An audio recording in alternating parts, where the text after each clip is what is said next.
Hello and welcome to another edition of the Sal Licata Show podcast, YouTube, Apple, Spotify, wherever you get your podcast. A very special edition. As you can see, I'm joined here by my friend Stu Feiner. Stu, how are you today?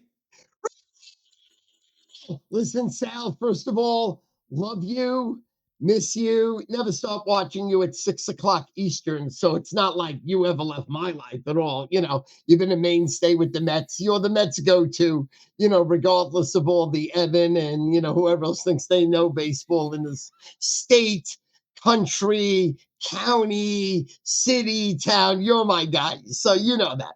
Well, yeah. So we're right. We love you. And before we get into how we first met and all those different things, I need to know. Yeah. Like we're taping this at 7:30 at night. What'd you have for dinner tonight?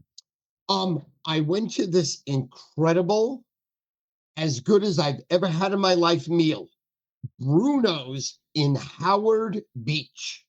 We were at a funeral. My son's best friend's grandfather passed. We paid our respects. And then I just said, Google the best restaurant in Howard Beach. And Bruno's came up at a 4.7.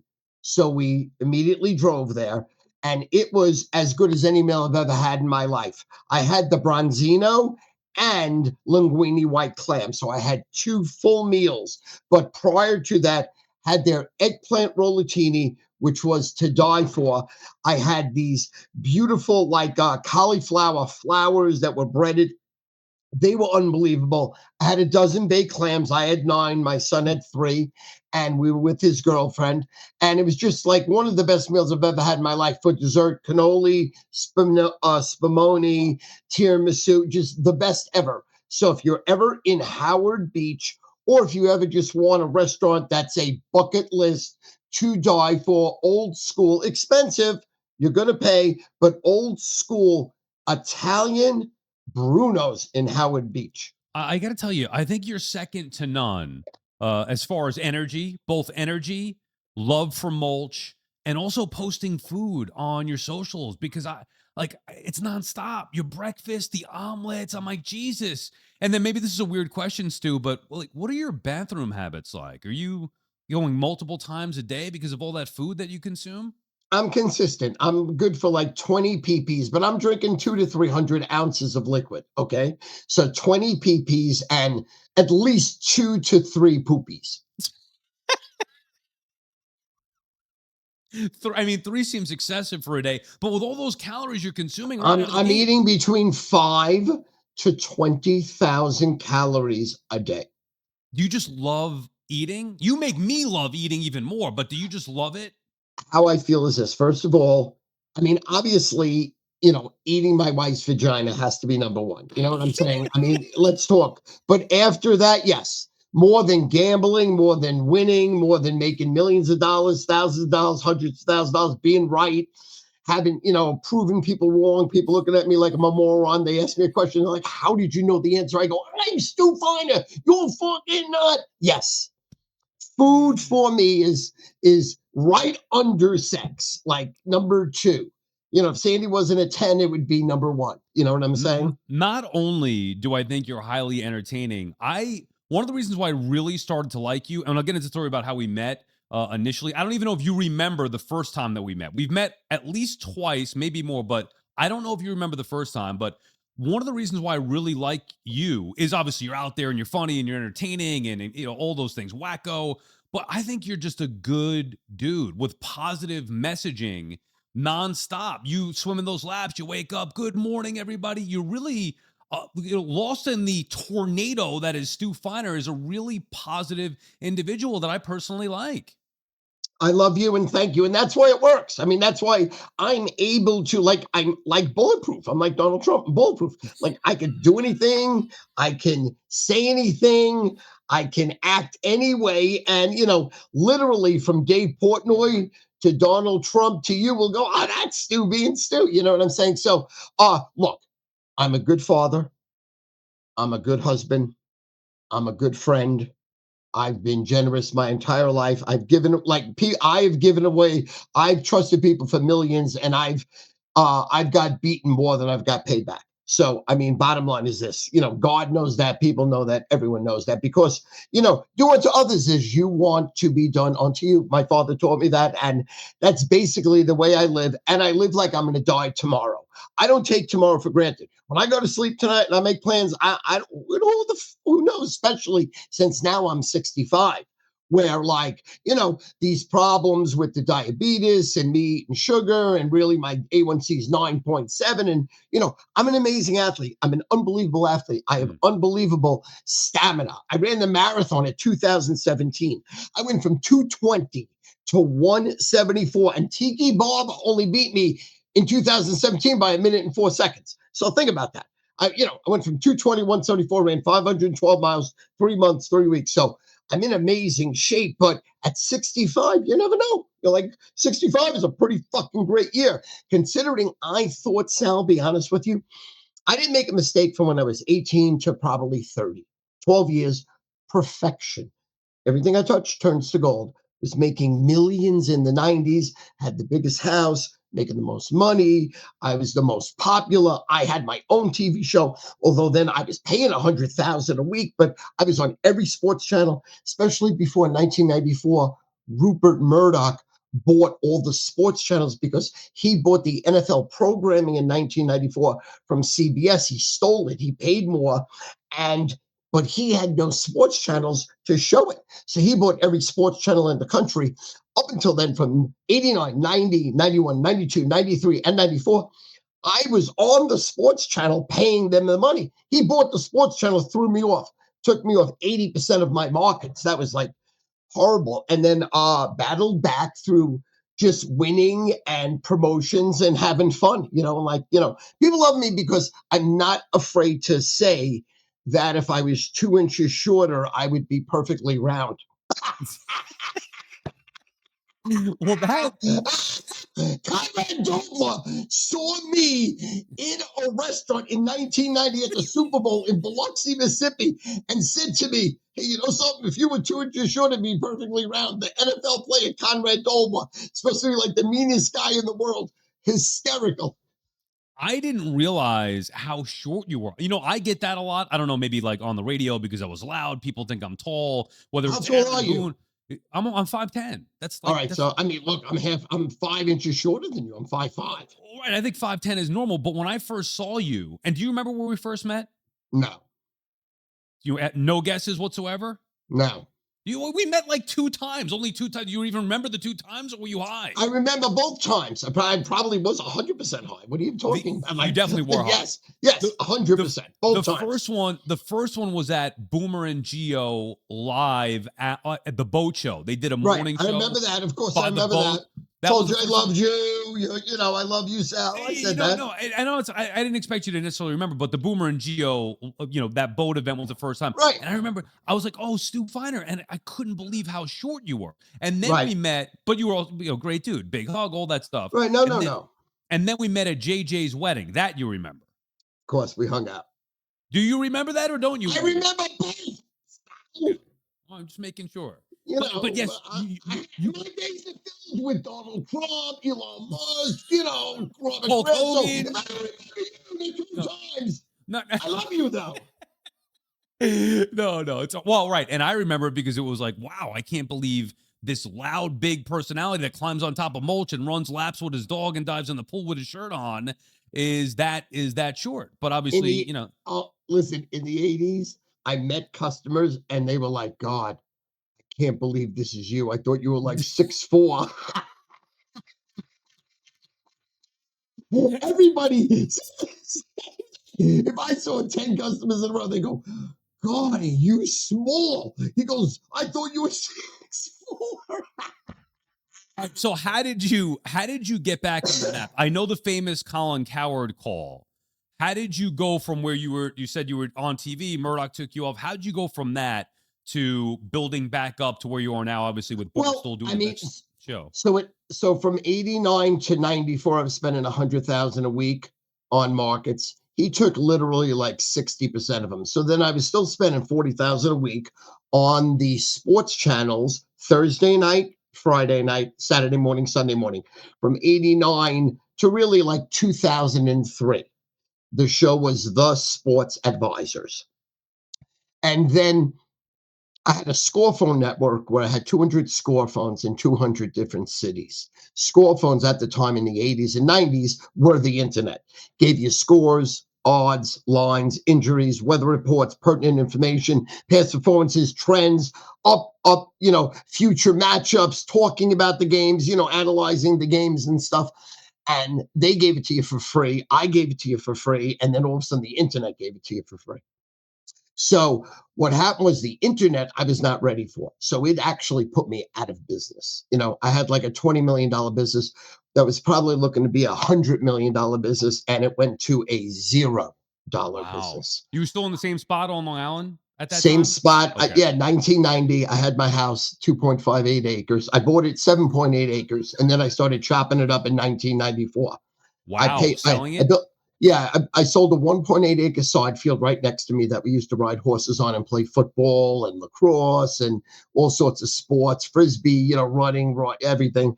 And then in the back, that was zoned for 1 acre, so you could only a 1.8 acre. You could only build one house. And then in the back, I had 3.2 acres, and that was zoned for 70 by 100. So I built 11 houses. I did a cul-de-sac, and I named it after my oldest son, Shawn Michael. It's called Shawn Michael Court. So that's fucking cool. Wow. I mean, that's a beast right there. All We, right. So now, then, yeah. we used to play softball in the back there from 90 and 91. I paid for umpires and uniforms and teams. We had like 5 teams, and I paid like 60,000 a summer because I just had money to burn. And we played hardball. And then I used to park 200 cars there in the back at night when I had parties. I was good for throwing a $25,000 party a week, Sal, in the 90s in the summer, like Yeah. every fucking week, every week, like I butter. hear that. I hear that. And I'm I was like, making between a million to 2.5 million paying taxes on it to the government. all right. So I respect the hell out of it because you've been living, like you said, every day like it's your last, it seems forever, which is a great thing to do. Any regrets though about any of that as far as the money being spent or anything? You have any regrets about that? Well, it's impossible to regret anything because I'm bigger now than ever. Like 2023, me and Alex, two people, I made 2.4 million. When in 1997, I had almost 300 people work for me. I made 2.4 million. So I'm on top of my game. I'm bigger and better than ever because of Barstool being my platform, and Dave Portnoy supporting me, Big Cat, PFT, all the people there supporting me, Jersey Jerry, whether it's Biz Nasty or Ryan Whitney or Frankie Borelli, anyone there that supports me. It's so strong, it's so powerful, it's a trustworthy organization, and they represent me. So I am featured in a different level than other people. I get away with everything, but I'm unconditionally trusted. Yeah. That I'm not going to, overstep my boundary there. It's It's, tremendous. You're a great entertainer. It's a perfect marriage. They I are love it. I try to make people laugh. I would die to make someone laugh. Let's put it that way. they are the cream of the crop, no I doubt would about do it. anything good at any length. How much do you think you spend a day on food nowadays? Well, me and Sandy have it down 12,000 a month. 12,000 a month for all Now your remember, food? now listen, Neither of you cook? listen. I cook spaghetti, I boil water, I make eggs. I'm an amazing chef, but that's my limits. Sandy can cook anything, but she's done cooking. She cooked for Right. 4 sons. Still in my house, I have a castle. You have to come to my house. It's the Yes. most. It, I've heard it's like a many of two and a my half friends. million dollar house, but it shows like a $25 million house. If I could, if you can understand what I just said.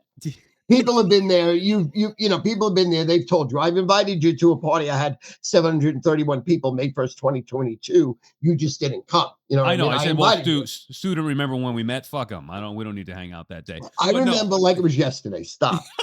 I've always kissed your ass when I've seen you. So No, stop. you've been a great guy. Listen, And even just outside I of Tubi, supported you when you were a nobody. right. And When now you I'm a were nobody nothing. again. When Now, you were right, exactly. Well, that's true. But you did a great run. What a run! We're gonna freaking run now. no, I love texting with you. Like I said, the positive messages and all that stuff. You are wild. And I've heard like Hoffman goes there and JJ's been there. JJ's Yeah. friend, I mean, Anthony but Zacharias, Pete, all you the know, yeah. Pete, I consider family, and JJ was at his wedding. I am family, to Pete and JJ, and great relationships through WFAN. I mean, look, because of my job since 1987, I never missed Mike. Never missed Mike and the Mad Dog. Never missed any of their shows. Never missed nothing because my job allows me. I'm the boss. I've never had a boss, so I've been the What boss what's since. what's going on with the headphones? I don't know. I never wear these. I never Oh, do Zoom. oh, I've okay. done like 5 Zooms in my life. In my Really? life. My We entire effing life. I well, we text appreciate you. people. Right. I text people or I talk on the phone. I'm 65. So I'm older. How old are you? 46. Right. So I'm 20 years older than you. So I mean, Yeah, no, I get it. right. So Yeah. I mean, like I never Zoom. I do things old school on the phone. You you know what's a compliment to you though? And maybe like Badabooms, who's 22, our producer here, he says the same thing to me sometimes. Like I'm 46, but I don't seem that old. You're 65, and you like I look at you as almost the same age as me, basically. You're I like live in 46. So the I live in the 20s and 30s because that's my audience. Those are the people I connected to, especially with my sexual innuendos and sexual content. The 15, 15, 30, the perfect hour of sex. Do you know what that is? I do from following you. I'm not going to repeat it, but yes, I do know. Okay. Oh, so you don't want me to lay it out right You now. could. You could go ahead. No, Yeah, no. yeah. Well, I'm just saying it's 15, 15, 30, perfect hour of sex, 15 minutes eating, 15 minutes licking, and 30 minutes, and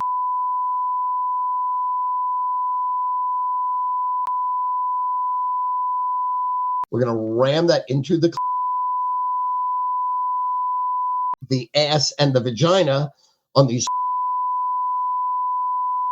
bitches, fiancés, wives until the falls. Then Sal, we're gonna snort an 8 ball. Bada boom, we're snorting an 8 ball. Smoking blunts, guzzling vodka, drinking beers, doing shots. Stu Nation loves you. The world loves you. I love you. Be great. Take no shit from no one. You never overmatched. Run on a roll.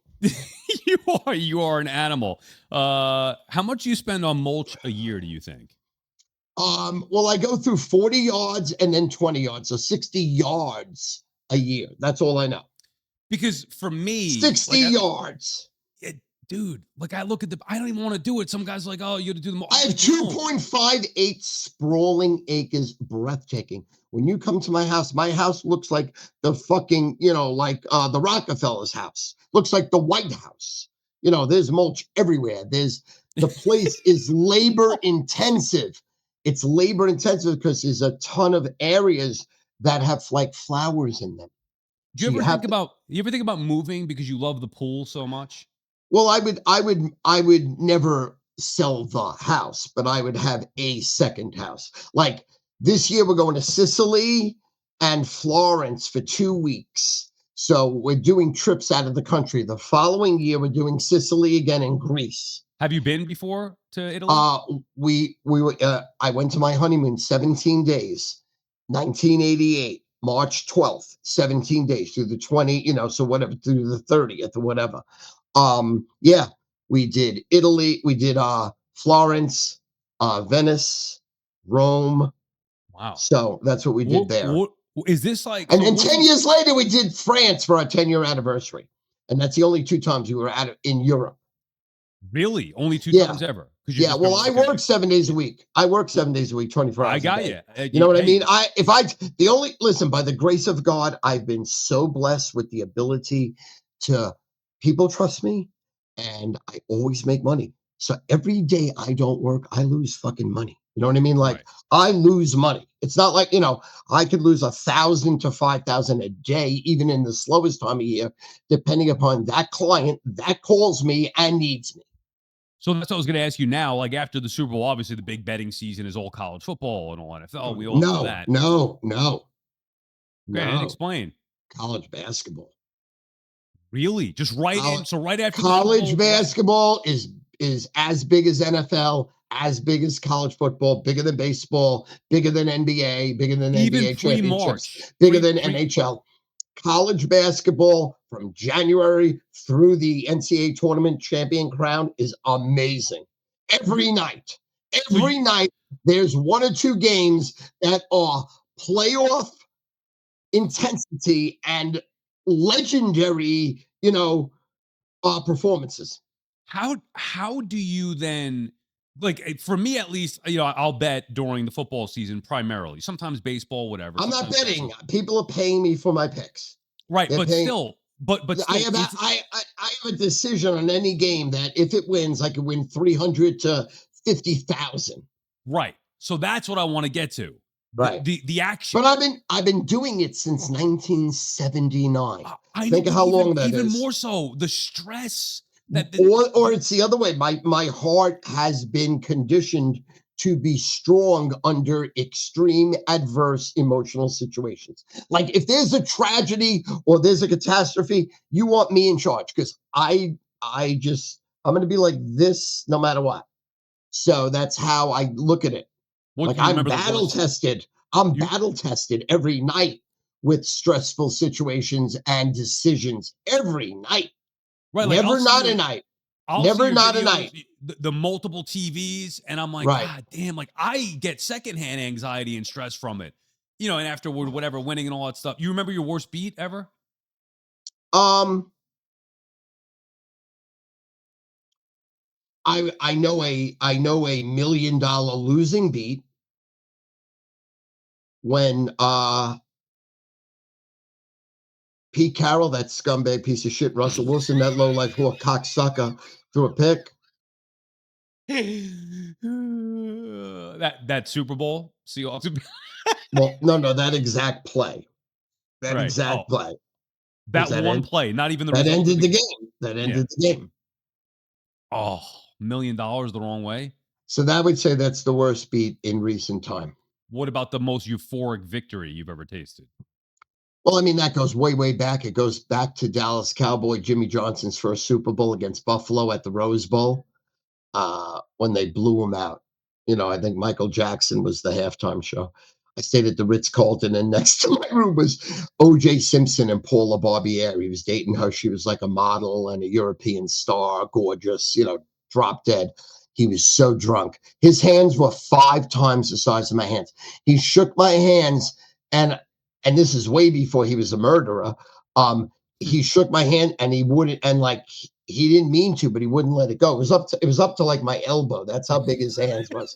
I'm not kidding. I promise. I'm not kidding. Yeah. I mean, Um, he could strangle someone. He didn't need a knife to kill somebody. He could no, but I'm serious. Sal, as God is my witness, he could take your head and pop it like he was like a WWE wrestler, like he was like Hulk Hogan you met size. Hogan right before he died, didn't you? Yes, but I met Hogan 100 pounds off what Hogan was. But yes, I did, and it was an honor because I thought he was like I'm a big baby with wrestling. Like Shawn Michaels, I lived and died by. Now I start with Bruno Sammartino Yeah. and Ivan Putski and Andre and all the old people in like the 70s. But uh, Hulk was the best ever. I mean, like they say, Steve Austin could have been the best. I think Hulk was the best. I agree with you there. So you're a big sports fan as well. Are you still? I see you going to Islanders games and Right. Mets games all the Hockey's my time. favorite sport. Playoff hockey's my favorite sport. Oh, so I Then was going to play ask then you: playoff baseball, then the entire football. Are you still able to have some sense of fandom, or because of what you Yeah, I do? don't give out hockey during the regular season, so all I do is pull in the Islanders. Like I don't, every night all I'm doing is pulling in the Islanders. I don't care about any other game. We're not giving it out for money. It's just pure. Let's go Islanders. In the playoffs, I charge people, Were but not you during the regular season. were you going to those games back in the '80s when the Yeah, Islanders were I mean, I killing it? went. Me and Sandy went to Nassau Community College. We walked from the fucking college to the Coliseum and watched every game. You know, Yeah, amazing. And those were the days. we caught a decade of great hockey. Even before they won the cup, they upset the Rangers in a lot of situations, and they were very good and very well built. And Al Arba was amazing. They had a great, they had a great organization. You know, What do you they had 10 great players. They had Bossy and Trottier and Gillies and Potvin. what do you find is the most difficult sport to pick a side on? NFL football. Really? Has it gotten worse in your mind? Because to No, me, always the oh, hardest. Always okay. the hardest. For me, with the decision making, the 2 points, the kicking, the way that it is, Like the competitive balance now this year in particular, I was like, I have no idea what the hell I'm doing. I should have followed your advice more often, but I feel like it's gotten worse. But you think NFL football has always been the most difficult to bet? Always has, always will. Always has, always will. Why? So little games. Like if you're betting NBA and college basketball, you got 6 months. You got 5 to 20 games a night for 6 months. Baseball, you got 6 months of 8 to 15 games a night. Hockey, 6 months. You got 10 games a night. NFL, you got Sunday, you got one game Monday, one game Thursday. That's it. So you're extremely limited in the commodities that you could sell, first of all, and everyone wants to bet the favorite, and they make the lines so difficult to beat because they make the underdogs the play um, almost every game. Like if you bet the underdog straight up right now, you'll grind at about 57%, 56%. So isn't it a sound strategy to do that? I mean, you take that Yeah, if you but want. but yeah, but people will never do that because that means, let's say if you're going to hit 56%, that Right, means 44%.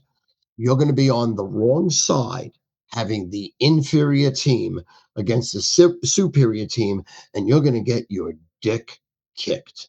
right. You're going to But get.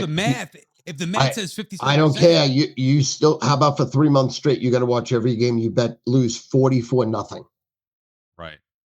So You then know. what's the strategy? Just try to pick them perfectly and say, well, yeah, I like the underdogs in Well, general, but not this time. gambling is for the rich to have fun and lose money. So let's not, bullshit ourselves. Let's not be, suckers. No one wins. People who win are liars in addition to losers. That's how that works. Gambling, no one wins. Like, no one wins. Like, Mike Francesa had a great record, and then eventually, what is he? Come on. No one wins. Nobody wins. If people could win, they would have rules that head coaches or personnel or, directors or scouting couldn't bet because they know they have the inside information and there's no rule they still can't bet. Can't fix a game. You can't tell people to bet for you. But if you know something and you're a scout, you could go and bet. You know what I mean? So no one wins. So gambling should be in its proper perspective. How it works is this: it's pretty simple. It kicks your ass. You think you're going to beat it. It kicks your ass again. You think you're going to beat it. And then it brings you to your knees. So then you have to make an existential decision. Am I going to lose? Am I going to ruin my life gambling, or am I going to stop? So that's normally when people stop and they don't ever start again.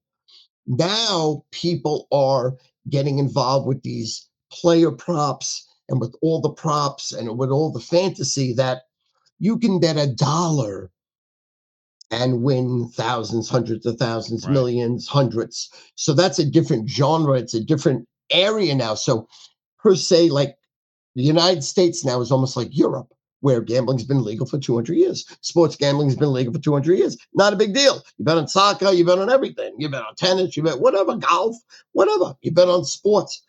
Um, but you get your ass kicked, you have to stop, and then you gamble for fun. As long as people gamble for fun, fine. You can't gamble to win money. Now, my clients and certain kids that are in their 20s pay me the $69 on the Barstool special I run during the year for the show. After the show, I run for, let's say, the small packages, because that's the only thing that really we're talking about, the $55, the $69, the $99. And I bring people in. And then my mainstay clients that have been with me since the late 80s, they're still paying for the $1,000 a week, 2,000 a week, 3,000 a week, because they have FU money and they're not betting over the heads. Like Dave Portnoy's betting 50,000 a game. Big Cat's betting 50,000 a game. PFT's betting 10,000 a game. Biz, Ryan Whitney, they could bet 10,000 a game. And then, so when somebody is your client, you give them obviously your expertise. And what's that based off of? Analytics? You talk this through with them, or you just say, No, here's what I no, got? no, no. Here's what I got. Exactly. They don't dictate. They don't say, hey, I want to pick here. So I have a system that has worked since the beginning of time. against the grain, against the public, late money, and identifying if there's 5 late money moves at like 12 o'clock for the 1 o'clock games, identify which games to use because not all are going to win. 4 and 2 is going to win. But what if you give out the 2 that are, you give out 3 games and you go 1 and 2? So I have a system that combining that works. Now you're going to get embarrassed when I lose because I'm not on the favorite most of the time. Right. I'm on the inferior team playing the superior team. So I understand that I could get humiliated if things don't go right, especially on, certain games that the bad teams play bad and the good teams play good, it's over, you know, but overall that wins. And in certain spots, college basketball is my easiest, my best. Um, I can just make you a lot of money. Wow. God bless. We're gonna have to talk Yeah, golf again on this. but it's one game a week, You pick your best bet for maybe the week. maybe two. Right. That'll happen on a Saturday. Because Saturday, there's so many opportunities. There's so many high quality games that I can see where form will hold, and that could differentiate between, like let's say there's 6 things I look at, right? Which there actually is, right? Certain times teams come up all six of what I differentiate is that characteristic that I'm going to say that's that works for me. Some teams come up 6 for 6 on a Saturday. That's where you have your best. I do have my best shot of winning. And then you just go well, yeah, I was gonna say then you just go nuts after you have a great weekend, but you just go nuts all the time regardless. Right. Well, I like to pump it. I'm a showman. Yeah. I mean, Love I it. accentuate when I win and when I lose, chirping. You don't hear You ever shit. get when you're doing those videos in the streets, you ever get people be like, "Hey, shut up," or "What are you doing?" You No, ever 99.9% of people love me. And the okay. people who berate me, the people who love me attack them. So I have no worries. I swear it's bananas. I mean, I'm Stu One Feiner, you're fucking not. You know what I yeah. mean? You know. One more for me, and then I'm gonna have Badabooms because I know he's a big fan of yours. He wants to jump in and Yes. ask you a question or two. Yes. The travel when you're going to Chicago, you do that. Every Tuesday, every Wednesday, every Thursday, 23 weeks, September through January with my wife Sandy. And we party Tuesday. Wednesday, we do the show Wednesday morning. And then Wednesday night, we party and we go home Thursday. Now, because Barstool owns the 8 a.m. to 10 a.m. Fox Sports 1 slot, they have a show, Wake Up Barstool. So I do that every week. I'm in Chicago because it's a live show from Chicago. I do that every week when I'm in for Barstool Sports Advisors. And they also have called me in, like when all the big shots went to California and went to Santa Clara. I filled in 2 hours a day, Tuesday, Wednesday, Thursday, a live show with Big T. And, it was unbelievable. It was unbelievable. It was From just like Chicago. So okay. from Yeah, that Chicago. Yeah. and you don't mind the travel. It's for you just stay in a hotel when you're No, I there. mean, yeah, exactly. They pay for the plane, they pay for the hotel, and the exposure I get is priceless. Like, Yeah. No, it's great. It's the priceless. best it's the best show that's We out there.